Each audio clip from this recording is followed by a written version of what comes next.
Three, two, one. You ready? You're listening to the Real Pineapple Podcast Network.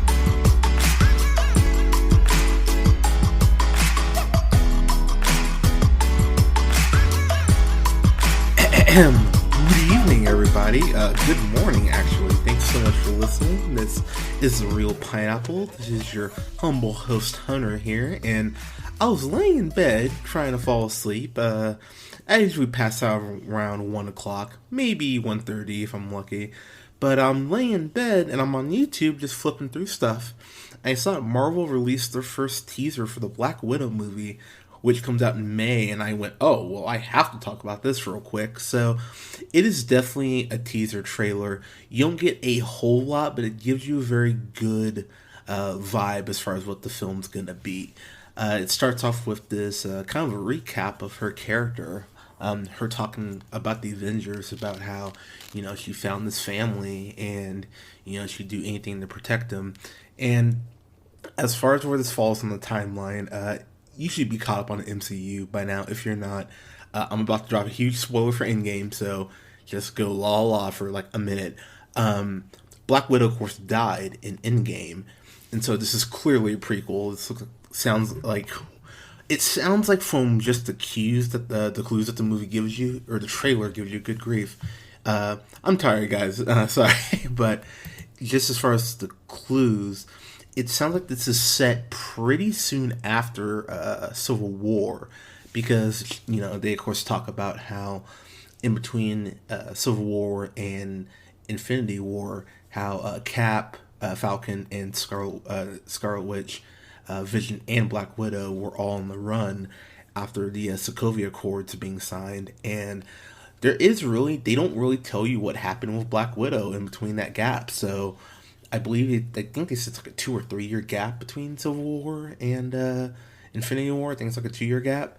And I think it's going to be interesting because there's a lot of stories they could tell from Black Widow's perspective. She has a very deep backstory, which they're finally going to go into, which I'm really stoked about. I'll kind of dance around it, but just say that, you know, it's very spy heavy, clearly.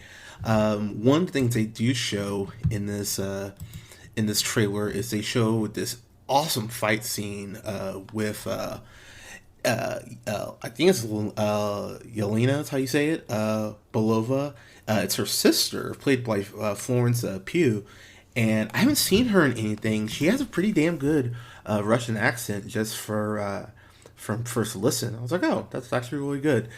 I hope they address why Scarlet can't do a Russian accent, because she has a really great accent in Jojo Rabbit. It's not Russian, but I mean, it's a really great accent, and I'm kind of going, well, if you're doing it there, or you're doing an accent there, why can't you do one in this? But maybe she's been gone from Russia so long she just lost it. Who knows? But it's cool to hear actors here doing actually pretty darn good Russian accents. I love Rachel Weisz so much, and seeing her suited up as another version of Black Widow, I got pretty hyped for that. I'm not gonna lie.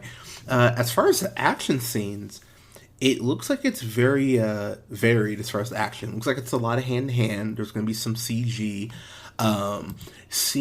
You see Black Widow do a flip off this helicopter and do the superhero landing, and you see her and she's in the white classic Black Widow outfit, which just made me go, oh, hell yes, I'm all about this.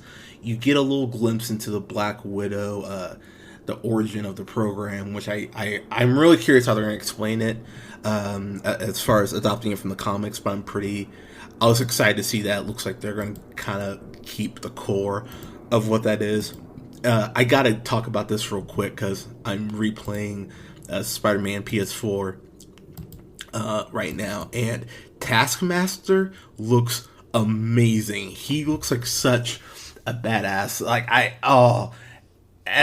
he's one of my favorite villains, because he always screws around Spider-Man and Daredevil and the Defenders on occasion. I just love Taskmaster, someone that can adopt your fighting style and use it against you. I think that's just such a simple concept, but such a cool idea for a villain. And his armor looks bad ass. It looks just enough like the actual comic book costume. It looks very comic accurate, and that's always a huge concern when they adopt these costumes of, oh god, how bad how bad they're gonna make this look. David Harbour's in this, which I completely forgot. I am not familiar with his character really from the comics. He plays Alexei. Oh god, I'm gonna butcher this. Shoskov. His superhero name's the Red Guardian. I'm not super familiar with the Red Guardian, so I'm curious how they're gonna flesh that out. But I get to see David Harbour in a superhero movie. Hell yeah! And it's not Hellboy. So by default, he'll be in one good superhero movie this year, because this can't be worse than Hellboy. There's absolutely no way. But David Harbour looks like a badass, and the costume. I looked up the costume, and it looks really comic accurate. And it looks cheesy, but it looks cool, especially the helmet. So I don't know how they're striking that balance, but for me, I'm sitting here looking at it, going, man, it looks cheesy, but it looks like something out of Kick-Ass, and I love Kick-Ass, so it's cool. It kind of has this retro look to it that I really dig. As far as other things I was catching in the trailer, the voiceover that Black Widow has, where it sounds like she's talking to herself, but then there's a point you see Thunderbolt Ross. So I'm curious if maybe he sends her on an assignment, or he's hunting her. It looks like they're in Russia. So I'm very curious what a Thunderbolt Ross is. William Hurt, thank you. I was blanking on the guy's name, but I'm curious what his role is going to be in this. Maybe he sends her on the mission. Maybe he's hunting her down.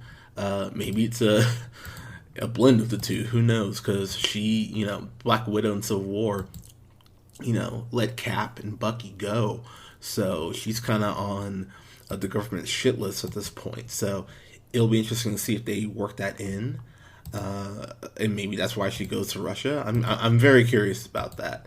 As far as other stuff in the trailer, the hand-to-hand really does look cool. You do, of course, get a scene of Black Widow kind of doing a more superhero type thing where she's falling. She jumps off this platform and it's free falling, and there are these guys with machine guns following her. It looks crazy. It's really intense looking. And getting to the end of the trailer here, just the logo. The logo looks badass. May 2020 is when this comes out. I am all about this, and I will just say right now, just rewatching Jojo Rabbit and getting halfway through Marriage Story. I still got a little bit of that to finish. We'll have a review up for that soon. But I think people forget how great Scarlett Johansson really is, and I think I liked her in Iron Man 2. I liked her in Avengers, but it really wasn't until the Russos I felt like got a hold of her. Her character's arc in Civil War, in Winter Soldier, where I really went, okay, I really care about this character, independent of her just being an Avenger. And you really just start to fall in love with the character and want her to succeed. And yeah, some people might say it's cheap doing a Black Widow movie now, and I'll be the first to admit I would have rather seen this in Phase 2 than getting it now. I fully acknowledge that, but at the same time, people do love this character. If they can do a Black Widow movie right, which at this point Marvel's track record is so impeccable, I really don't see them screwing this up. At worst, this will probably be a good movie, so I'm completely fine with that. But also though, I'm just excited to watch this. I'm really excited to watch this. The director of this is Kate Shortland, who is working on. She directed a couple episodes of that Showtime show, Smilf. So I mean, she's got that, but she really has primarily done TV. So I'm curious, because this is not a huge budget on this. I would imagine maybe 150 mil, but this is definitely a more high profile project that she's doing. So I'm really curious how she's going to step up, because not everyone can be Not everyone can be a action film director or a big franchise film director. So I'm a little worried knowing that this is her first thing. But to be completely honest, the Russos had no film experience, and they've directed four of the best films that Marvel's ever done. So hopefully this is good. I'm excited for it. I just love Scarlett Johansson's portrayal of the character. So yeah, I'm really curious on how this is going to turn out. This is May 2020. I'll be there opening weekend, ready to see it, and yeah, so hopefully it's good. But guys, what did you notice in the Widow trailer? Are you guys excited for it? Are you kind of over the character? Let us know what you thought in the comments below. You can go ahead and like us on Facebook at The Real Pineapple. You can follow yours truly on the Twitter at JHunterRealPineapple. You can follow Scott on Twitter at Nearmanthefirst. And you can follow Colin on Twitter at TheReelOneal. And go ahead and follow us on Podbean. Pardon me, Podbean, Apple Podcasts, Google Podcasts, SoundCloud, Stitcher Radio, and Spotify at The Real Pineapple. Don't forget to like, share, and subscribe. And please, guys, do not forget, we still got this promotion going on. Go ahead and check out our sponsor, Stadgeist Studios, and go ahead and use the code REALP 2019 for 10% off your order. You guys are welcome.